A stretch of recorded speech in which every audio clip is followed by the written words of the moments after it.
민수기 29장 1절서부터 12절까지의 말씀을 제가 읽고 말씀 나눕니다. 일곱째 달에 이르러는 그 달 초하루에 성회로 모이고 아무 노동도 하지 말라. 이는 너희가 나팔을 불 날이니라. 너희는 수송아지 한 마리와 숫양 한 마리와 1년 되고 흠없는 숫양 7마리를 여호와께 향기로운 번제로 드릴 것이며, 그 소재로는 고운 가루에 기름을 섞어서 쓰되 수송아지에는 10분의 3이요 숫양에는 10분의 2요 어린 양 7마리에는 어린 양 한 마리마다 10분의 1을 드릴 것이며, 또 너희를 속죄하기 위하여 숫염소 한 마리로 속죄제를 드리되 그 달의 번제와 그 소제와 상번제와 그 소제와 그 전제 외에 그 규례를 따라 향기로운 냄새로 화제를 여호와께 드릴 것이니라. 일곱째 달 열흘 날에는 너희가 성회로 모일 것이요 너희의 심령을 괴롭게 하며 아무 일도 하지 말 것이니라.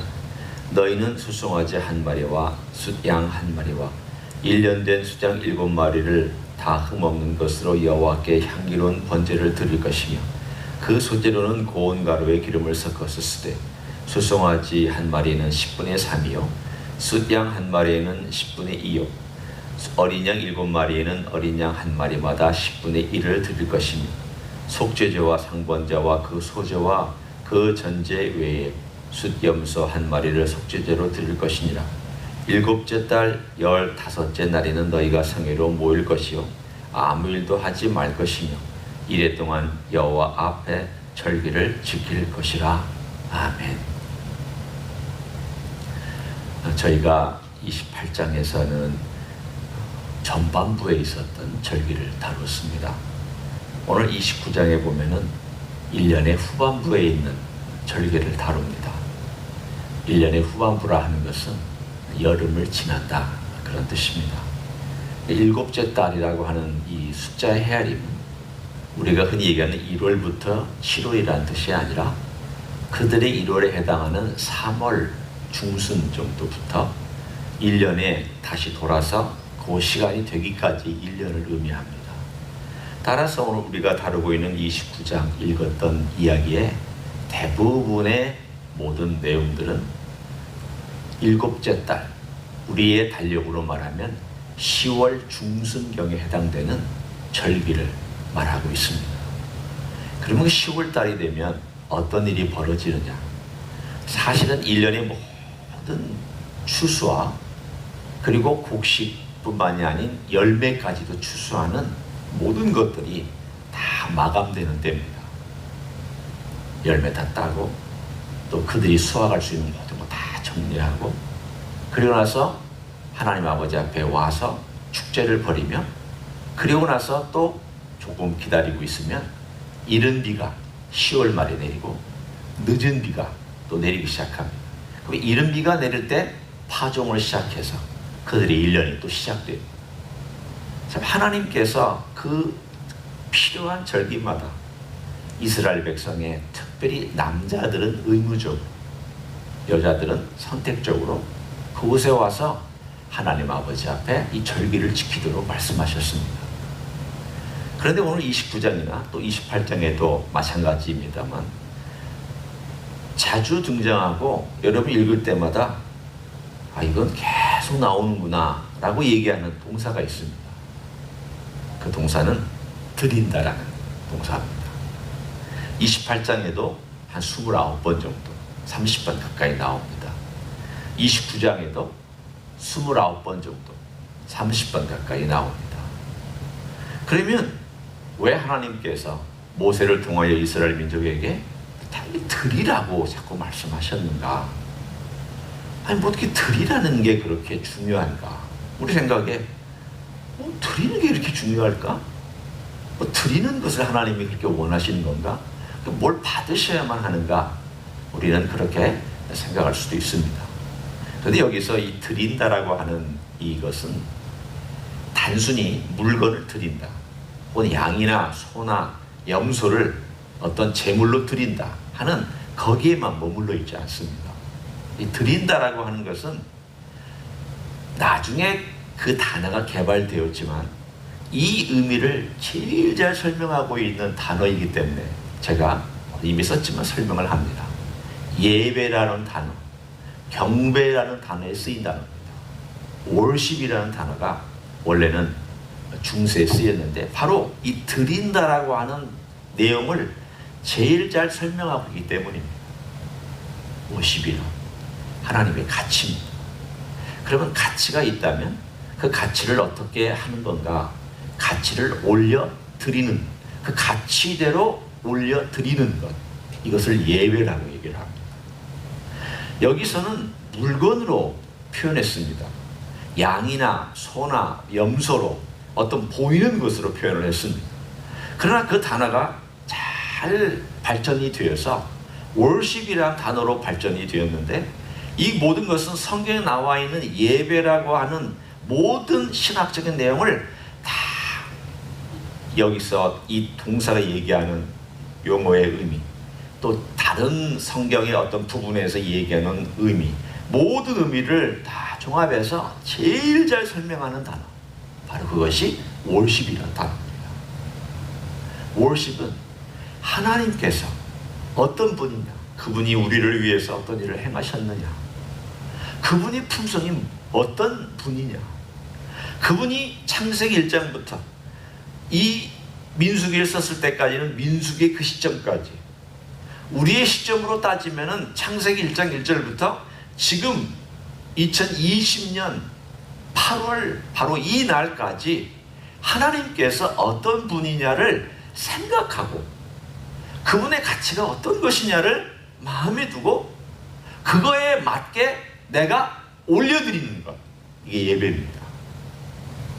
따라서 이 드린다라는 단어는 지금하고 똑같습니다. 물건을 드리는 어떤 그 행위에 있는 것뿐만이 아니라 우리의 삶의 가장 중심에 하나님을 생각한다는 것도 드린다는 것입니다. 내 생각을 드리는 것입니다. 내가 하나님 아버지 앞에서 시간을 내서 그분 앞에 그것을 인정하고 하나님이 어떤 분인가를 곰곰이 따져보는 것, 하나님께 내 삶을 드리는 것입니다. 내가 부족하구나, 참 못됐구나, 내가 참 하나님 아버지 앞에서 잘못 살았구나, 참 실패했고 실수가 많구나. 그럼에도 불구하고 하나님께서 나를 불러주신 그 부름 앞에 내가 하나님께서 나를 불러주셨으니 내가 가야지, 내가 하나님 아버지 앞에 가서 아뢰야지, 내가 하나님의 그 놀라운 가치 앞에 아무런 가치도 인정할 만한 것이 없지만 그러나 하나님께서 오라, 내게로 와라, 내게로 와서 내 가치를 인정하고 나와 함께 교제하자고 하는, 내가 그 자리로 가야지. 여러분, 우리 가치를 생각하면 하나님 아버지 앞에 설 수 없습니다. 내가 무언가를 하나님을 위해서 했다라고 하는 그 가치를 만약에 내가 따진다면 나는 하나님 아버지 앞에서 예배할 수 있는 조건도 자격도 능력도 없는 사람입니다. 그러나 하나님께서 모든 이스라엘 백성들을 불러서 너희들의 행위가 잘나서 내가 너희를 부른 것이 아니라 내가 너희들에게 나를 만날 수 있는 길을 열고 그 길로 나를 만나러 와라. 그때 그 길을 따라 나에게 내가 정한 규례대로 나를 와서 만나라. 내가 기꺼이 만나주겠다. 내가 기꺼이 너희들을 축복해 주겠다. 내가 기꺼이 너희들의 예배에 내가 임재로 함께 하겠다. 하나님께서 약속해 주신 내용입니다. 그때는 지금보다는 제한적이었습니다. 그러나 어떤 의미로 보면은 그들에게 있어서는 헌신했느냐 헌신하지 않았느냐를 알 수 있는 눈에 보이는 것들이 있었습니다. 지금은 조금 판단하기 쉽지 않은 그런 부분들이 있습니다. 더군다나 이렇게 팬데믹이 있을 때에는 집에서 예배를 드리다 보니까 정말 내가 하나님께 헌신했는지, 내가 하나님을 위하여 살고 있는지 아닌지 좀 애매하게 판가름하기 어려운 때가 있습니다. 그 당시에는 적어도 새 절기에 하나님께 경건한 남자는 올라옵니다. 일단은 새 절기에 올라온다 하는 것은 하나님을 예배한다는 증거죠. 이 새 절기를 제대로 지킨 남자들이 그렇게 많지 않았습니다. 그런 가정들이 많지 않았습니다. 더군다나 오늘 소개하고 있는 이 절기를 한번 보십시오. 7월 달입니다. 마지막 수확이 있는 달입니다. 열매를 거두옵니다. 그런데 10월 이 일곱째 첫째 날 나팔을 붑니다. 그날 절기입니다.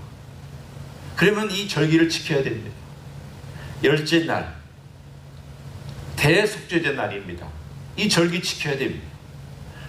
아니 하루 지키고 나서 9일이 지난 다음 열흘 돼서 또 지켜요. 이거 지키려고 계속 올라오고 내려고 어떻게 합니까? 어렵죠. 그래서 어떤 사람은 아예 처음부터 7월 첫째가 되면 올라와서 그 한 달을 다 머물렀다고 하는 기록이 있습니다. 그래서 이스라엘 전체에서 이 7월 한 달 동안은 마치 그냥 자기 농토일은 버려두고 그냥 올라와서 거기에서 먹고 거기에서 마시고 거기에서 하나님 말씀 듣고 거기에서 하나님께 예배하고 제사 드리고 오늘 본문에 나온 것처럼 드리고 그리고 활동하다가 그리고 내려간다는 그런 사람도 있습니다. 그런 기록도 있습니다. 물론 그것은 아주 소수의 사람들에 해당되는 이야기지만 그런 정도로 하나님은 특별히 이스라엘 사람들을 불러다가 하나님 말씀을 듣게 하고 하나님을 만나게 하고 하나님께 제사를 드리는 예배를 드리게 하고 하나님이 어떤 분인가 묵상하게 하고 1년을 돌아보게 하고 또 1년을 돌아볼 뿐만 아니라 다음 오는 한 해를 위하여 준비하게 하고 그래서 일생 동안 하나님 아버지 앞에 삶을 드리면서 살아가도록 만들어주신 이 절기의 목적이 29장에 고스란히 남아 있습니다. 오늘 29장의 이야기는 우리들에게 어떤 적용을 현재 살아가는 우리들에게 어떤 적용을 해주고 있는가 몇 가지 적용을 하고 오늘 이 말씀을 마치려고 합니다. 중요한 것입니다. 드리는 대상이 누구냐?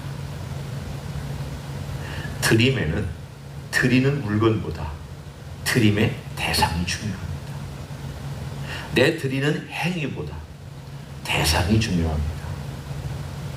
내가 무엇을 얼마나 많이 드리느냐, 퀄리티가 어떠냐 이것도 중요하지만 그것보다 더 중요한 최고로 중요한 것은 대상입니다. 이 대상이 누구냐, 누구에게 드리고 이분이 누구냐, 왜 올라오라고 했을까요? 올라오면서 이 절기를 걸어오는 동안 우리 같으면 금방 5분이면 오고 10분이면 오지만 이 사람들은 터벅터벅 걸어옵니다. 터벅터벅 걸어오면서 여러분 같으면 뭐 하겠습니까? 돌아보죠. 그 시간의 과거를 돌아봅니다. 내가 이 여정을 하면서 안전을 지켜달라고 기도합니다.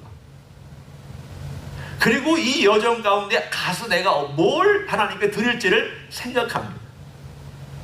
하루를 걸어오면 하루 동안 생각하고 이틀을 걸어오면 이틀 동안 생각하고 3일을 걸어오면 3일 동안 생각합니다. 예루살렘에 도착한 그 자체가 하나님께 예배하는 것이 아닙니다. 이미 내가 행장을 꾸릴 때부터 그리고 순례를 따라서 걸어오는 그 순간 그 시간 모두가 다 하나님께 예배하는 시간입니다. 예배를 준비하는 시간이라고 할 수도 있고 예배하는 시간이라고 얘기할 수 있습니다. 하나님께 그분이 누구냐? 하나님, 제가 하나님을 생각하지 못하고 지냈네. 하나님이 제게 은혜를 주셨는데 제가 너무 바빠서 잊고 지냈네. 하나님께서 이렇게 하라고 그랬는데 제가 정말 불순종했네요. 하나님, 제가 올라가서 속죄제도 드리고 하나님 아버지 앞에 제 삶의 모든 것을 돌아보면서 올라갑니다. 올라가서 하나님 말씀 들으면서 다시 한번 제 삶을 돌아보기도 하고 그리고 제가 은혜를 충만히 받고 그리고 다시 또 제 고향에 와서 제 삶을 살아갈 수 있도록 도와주시기를 원합니다. 오가는 안전도 지켜주시기를 원합니다. 마시는 물도 허락해 주시기를 원합니다. 강도들로부터 저를 보호해 주시기를 원합니다. 모든 게 다 기도였습니다. 모든 게 다 순례자와 같은 삶을 살았습니다. 하나님 앞에 서 있다. 하나님 앞에서 걸어간다. 하나님을 바라보며 걸어간다. 내가 눈을 들어서 어디를 보냐? 하나님을 바라보고, 아, 하나님께서 나와 함께 하시는구나. 낮에 해도 밤에 달도 나를 해치 못하고, 내가 걸어가는 모든 출입에 하나님이 나와 함께 하셔서 내 안전을 지켜주시는구나. 하나님께서 나와 동행하시기 때문에 내 삶의 모든 것이 이렇게 우리 주님을 향하여, 하나님의 성전을 향하여 나아가는 순례자처럼 그렇게 살아가는 것이구나. 대상을 바라보고 대상을 향하였고 대상을 묵상하고 그 대상 때문에 내가 무엇을 행해야 되는지를 그 다음에 생각이 됐습니다. 내가 그분 때문에 얼마나 죄를 졌는지 용서가 필요합니다. 내가 그분에게 주신 이 축복에 대하여 감사해야 되겠구나. 내가 지난 세월 동안 어떻게 살았는지 참나 부족했구나. 내가 사람들에게도 부족했고 사랑도 부족했고 내가 이런 삶을 살지 못했구나. 하나님 앞에서 돌아보고 하나님의 은혜를 구하고 하나님의 은혜를 인정하고 하나님의 가치를 인정하는 것, 이게 예배입니다. 이런 예배가 살아있습니다.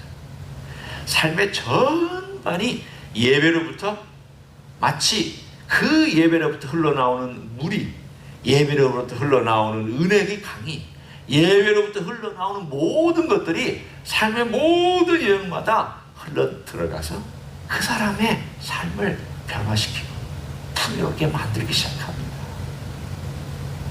그만큼 예배는 소중합니다.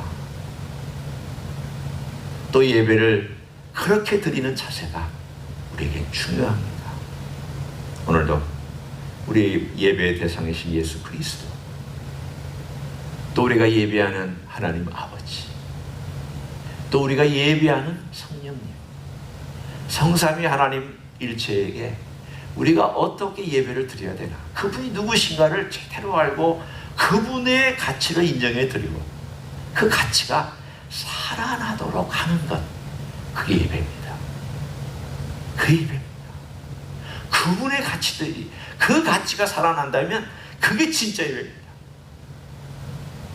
내가 어떤 행동을 하더라도, 내가 어떤 것들을 취하더라도, 내가 어떤 시간을 선택하더라도, 어떤 장소에 가더라도 하나님의 가치가 인정되고 살아나고, 그리고 그분의 가치가 높아지는 그 자체만 된다면 진짜 예배입니다.